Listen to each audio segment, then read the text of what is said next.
एक अलग विषय है, पर ब्राह्मण होकर अपना कर्म ना करना एक अलग विषय।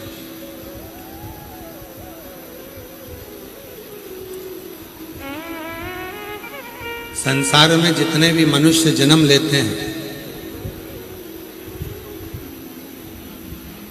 वो 4 वर्ण के हो जाते हैं।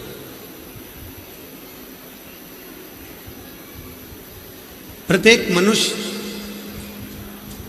संसार में जिसका जन्म हुआ है वो 4 वर्ण का हो। विद्या अध्ययन करता है, पढ़ता है, पढ़ाता है, किसी को उपदेश देता है, ज्ञान देता है, वो ब्राह्मण है। अपने परिवार की रक्षा करना, स्वयं की रक्षा करना, कुल की रक्षा करना क्षत्रिय।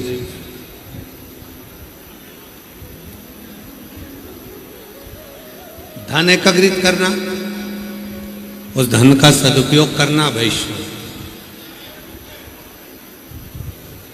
और स्वयं की सेवा करना, दूसरे की सेवा करना वो शूद्र। आज दुनिया के लोगों ने क्या करा कि ब्राह्मण को, क्षत्रिय को, वैश्य को और शूद्र को, 4 को विभाजित कर दिया, 4 को बांटने का कार्य किया। पर शिव महापुराण की कथा कहती है कि भगवान जब मनुष्य का जन्म देता है, मानव की देह देता है, तो उसको केवल एक बनाकर भेजता है, वो मनुष्य।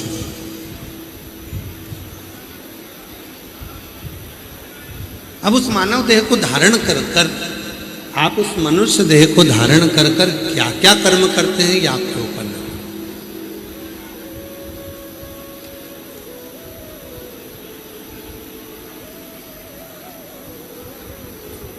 क्या कर्म कर रहे हैं ये आपके ऊपर निर्भर कर। कितने लोग हैं जो शंकर जी के मंदिर में जाके 1 लोटा जल चढ़ाते हैं? हाथ उठाओ जरा। सभी जाते हो? रखो रखो रखो। कितने लोग हैं जो मंदिर में जाकर झाड़ू लगा देते हैं, पोछा लगा देते हैं, सेवा कर देते हैं? रखिए, बहुत बढ़िया। कभी आपको मालूम है जो गंगा मैया बलिया के नजदीक में बह रही हैं, जो गंगा मैया भगवान शंकर की जटा में आकर विराजमान है, जो गंगा मैया भागीरथ बाबा के कहने पर मृत्यु लोक में आकर निवास करती हैं। कभी विचार करिएगा उन गंगा को लाने वाले श्री भागीरथ जी महाराज, और भागीरथ जी महाराज के जो पूर्वज थे वो राजा सगर।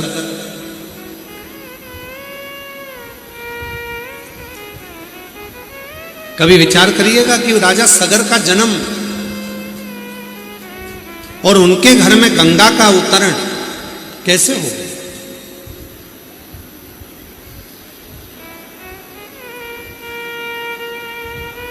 राजा सगर के पिताजी बाहु की 2 धर्म पत्नी थी। सारा वैभव था, सूर्यवंश की पताका था, खूब धन था, खूब वैभव था, सत्ता थी, कुर्सी थी, पद था, प्रतिष्ठा थी, सब कुछ था। पर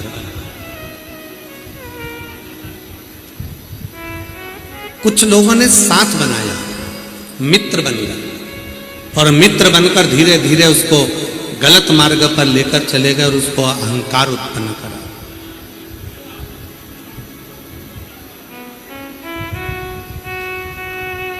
और शिव महापुराण की कथा कहती है 3 मित्रों से जो बच गया उसने अपनी जिंदगी को सार्थक कर लिया। पहला मित्र है ताली, प्रशंसा करने वालों से थोड़ा दूर रहना, एक दिन तुम्हें धक्का मार कर रहेंगे। दूसरे नंबर पर है थाली, होटल में ले जाकर खिलाने वालों से थोड़ी दूरी बनाकर रखना। आज तुम्हें होटल में ले जाकर खिला रहे हैं, एक दिन तुम्हारा पूरा धन वही खा जाएंगे, इसलिए थोड़ी दूरी बनाकर रखना। और तीसरे नंबर पर है प्याली। मैं खाने में ले जाकर जो पीना सिखाते हैं, एक दिन पूरी प्रॉपर्टी को पी कर रख देते हैं, पूरा घर निगल कर रख देते हैं। उनसे थोड़ी दूरी बनाकर रखना। पहला है ताली, दूसरा है थाली, तीसरा है प्याली। ये तीन मित्र जीवन को बर्बाद कर देते हैं। ये तीन मित्र ऐसे हैं, ये तीन मित्र ऐसे। आवाज खुली नहीं रही है, गला पकड़ रहा है।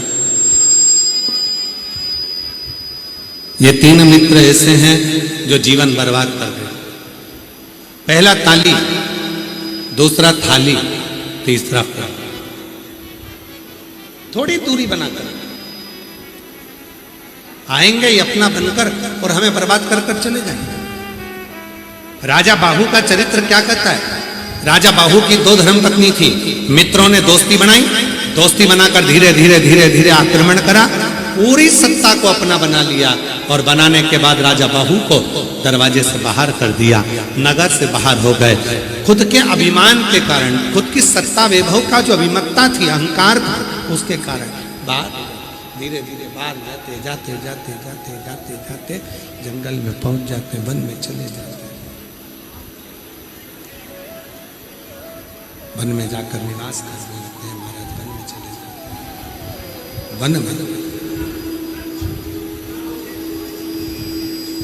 बड़े दुखी थे, नेत्रों से नीर बह रहा है। राजा बाहु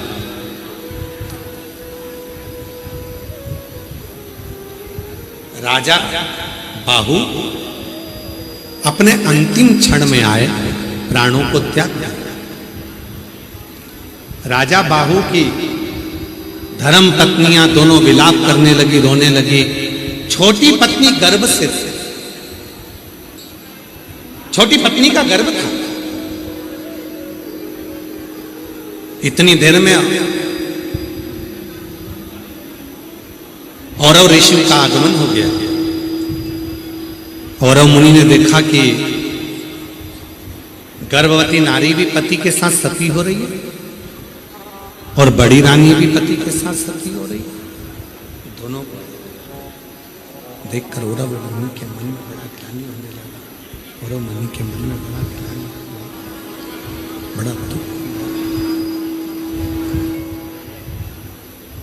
औरव मुनि के मन में बड़ी ग्लानि हुई कि ये अपने पति के साथ सती हो रही है। पति के साथ, आवाज क्लियर करो, क्लियर आवाज करिए।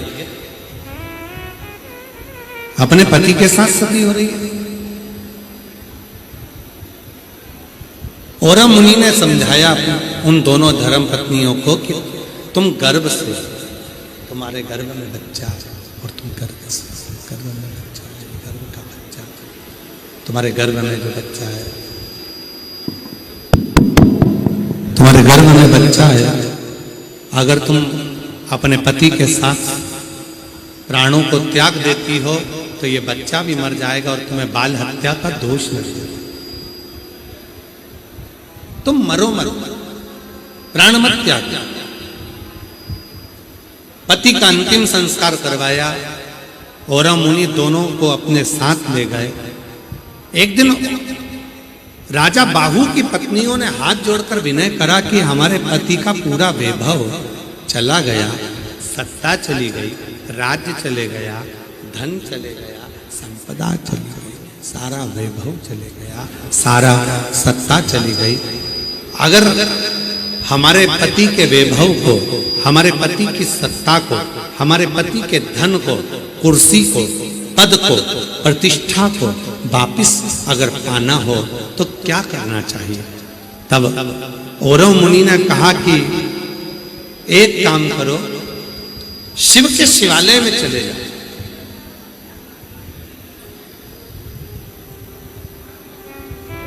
और शिवालय में जाकर थोड़ा सेवा करो, झाड़ू लगाओ, पोछा लगाओ, पोता लगाओ। मेरी जीजियों, एक बात अपने अंदर उतार कर रखना, कर्म के लेख जो लिखे हुए हैं उसको मिटाने का केवल एक ही साधन है, शिव जी के मंदिर में पोछा लगाना, झाड़ू लगाना, जो शंकर के मंदिर में पोता लगाना प्रारंभ कर देता है, उसके कर्म के लेख जो गलत हैं, भोलेनाथ उसको मिटा देते हैं और उसके भाग्य को उज्जवल बना देते हैं। कर्म एक पत्र अच्छा है, देखिए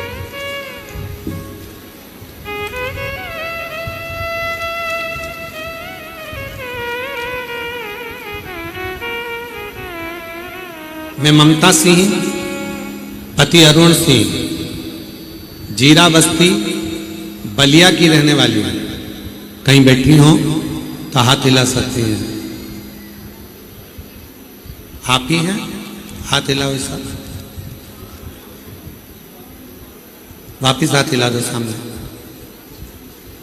मैं ममता सिंह, पति अरुण सिंह, जिला जीरा बस्ती बलिया की रहने।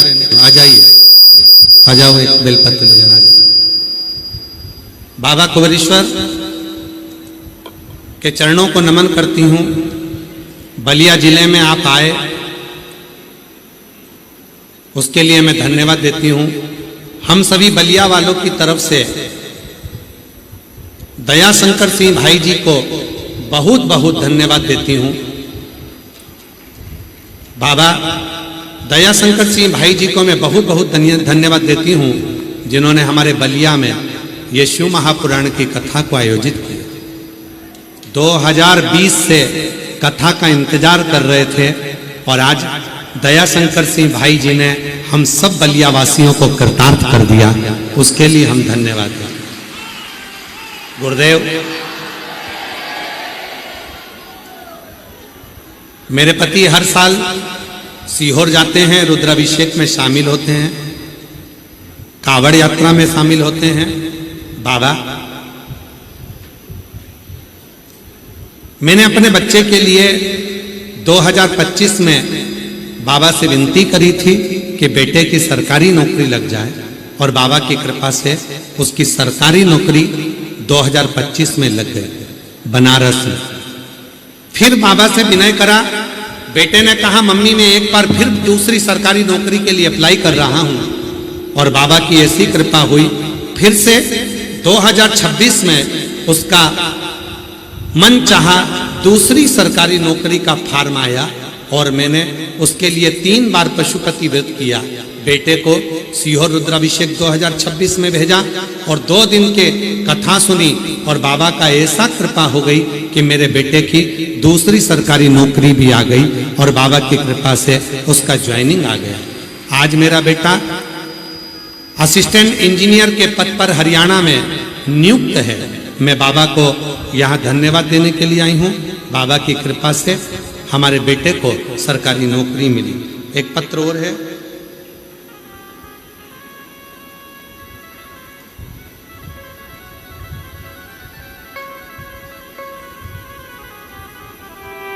मैं सपना देवी, पति गोविंद कुमार, मैं जिला छपरा सारण से आई हूँ।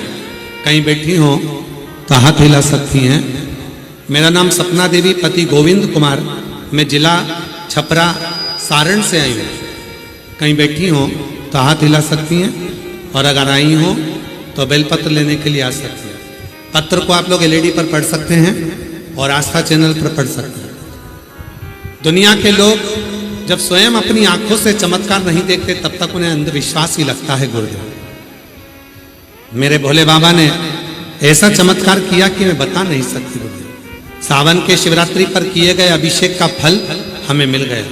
मेरा भाई संदीप कुमार, जिसकी उम्र 25 साल है, गुरुदेव, वो जब 10वीं कक्षा में था तब उसने शर्त लगाई थी, क्या मैं 10th क्लास पास करने के बाद सरकारी नौकरी कर सकता हूं? तब मेरी माँ ने मेरे भाई से कहा था, सीहोर वाला बाबा कहता है अगर दिल से कुछ मांगोगे तो वो देता जरूर है। शिवजी के मंदिर में अगर झाड़ू पोछा कर रहे हो तो उससे अपना भाग्य पलटता जरूर है। मेरा भाई विश्वास नहीं करा और वो आपको मानता नहीं था, पर मेरी माँ आपको बहुत मानती थी। गुरुदेव, बाबा की ऐसी कृपा हुई, जब मेरी माँ ने मेरे भाई से कहा कि तू मेहनत कर, शिवजी के मंदिर में जाकर झाड़ू पोछा कर, और अपने परिश्रम को 4 गुना बढ़ा।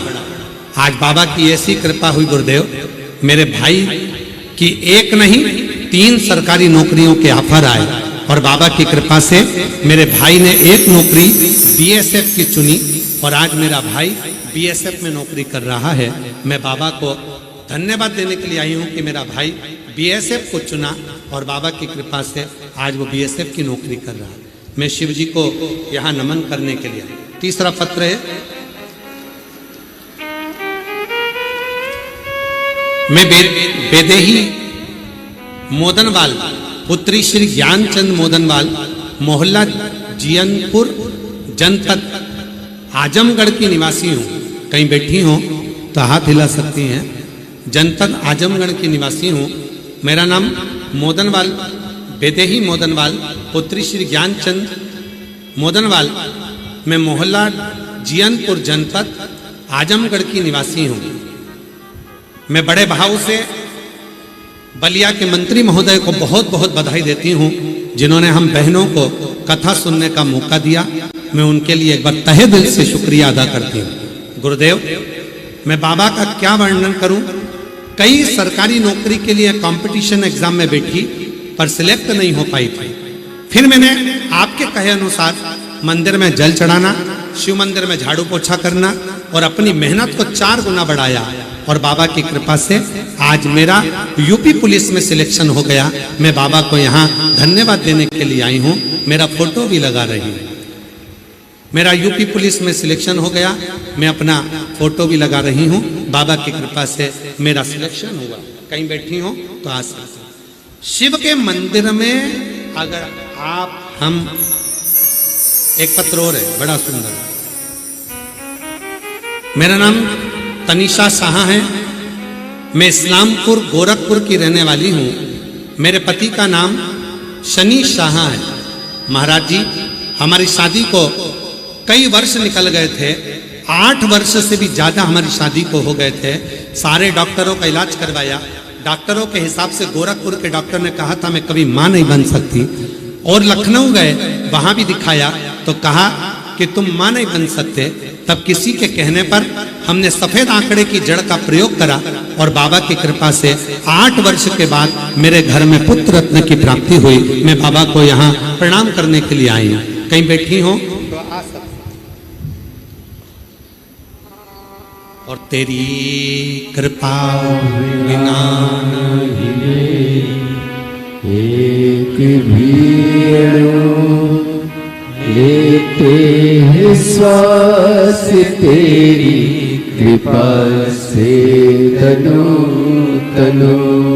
बखान क्या करूं मैं लाखों के ढेर का चपटी भगोद में खजाना कुबेर का गंगधार मुक्ति द्वार ओमकार तू भोले ओमकार तू आयो शरण तिहारी शंभु तार तार तू। शिव कथा कर रही है। भगवान शंकर का चरित्र कर रहा है। शिव तत्व कर रहा है। भगवान शंकर की कथा कर रहा है। अगर मंदिर में झाड़ू लगा रहे हैं, पोछा लगा रहे हैं, सेवा कर रहे हैं, उसका फल मिलता है। वो फल प्राप्त जरूर होगा। बस आपका समर्पण मूल है। सबसे ज्यादा मूल है आपका समर्पण। कितने समर्पित भाव से, कितने प्रेम से, कितने समर्पण के साथ आप भगवान शंकर की आराधना कर रहे हैं, भगवान शिव की साधना कर रहे हैं। आपका कितना समर्पण है। एक बाहु राजा की 2 धर्मपत्नी, बाहु राजा की 2 धर्मपत्नी, छोटी रानी गर्भ से है, छोटी रानी गर्भ से है।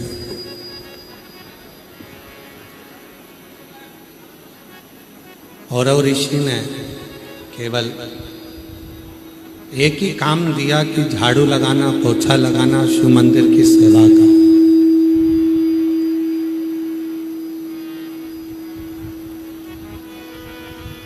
केवल शिव मंदिर की सेवा का क्या फल मिला? शंकर जी के मंदिर की सेवा का फल कोई दुनिया का व्यक्ति नहीं दे सकता। देगा तो तुम्हारी उस नौकरी की तनख्वाह मेरा महादेव ही देगा। शिव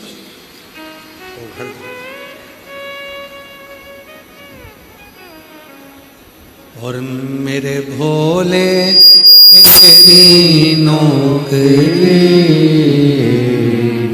सबसे बढ़िया है, सबसे खरी हो। भोले बाबा तेरी नौकरी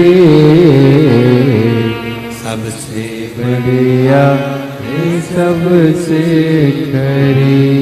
तेरे दरवाजे की चाबी, बोलो बोलो बोलो, सबसे बढ़िया है, सबसे खरी। जब से तेरा गुलाम हो गया, तब से मेरा इनाम हो गया। जब से तेरा गुलाम हो गया, तब से मेरा इनाम हो गया। वरना औकात क्या थी मेरे, वरना औकात क्या थी मेरे। सबसे बढ़िया है, सबसे गरीब। भोले बाबा तेरी नौकरी सबसे बढ़िया है, सबसे गरीब। भोले बाबा तेरी नौकरी सबसे बढ़िया है, सबसे गरीब। शिव की चाकरी का फल क्या मिलेगा ये वही जान सकते। शंकर जी के मंदिर में सेवा का फल क्या मिलेगा ये वही जान सकता। शिव के मंदिर की सेवा करने का फल आप तो केवल मंदिर में जाकर एक लोटा जल चढ़ाते हो।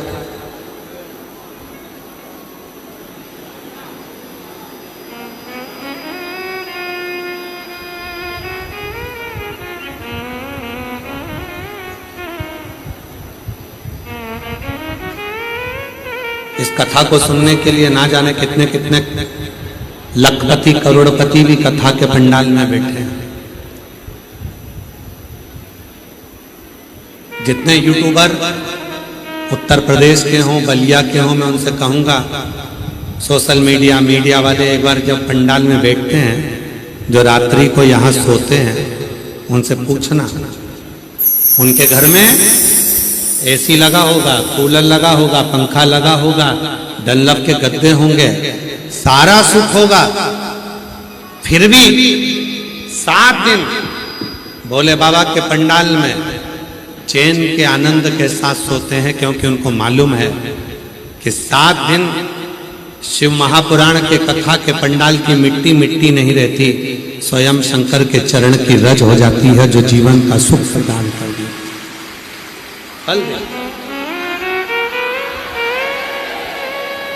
ये केवल मिट्टी नहीं है,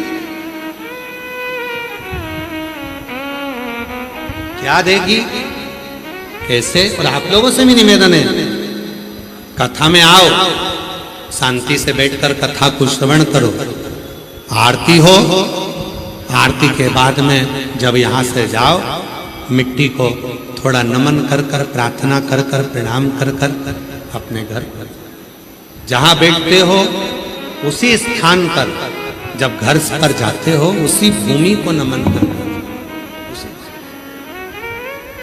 भूमि।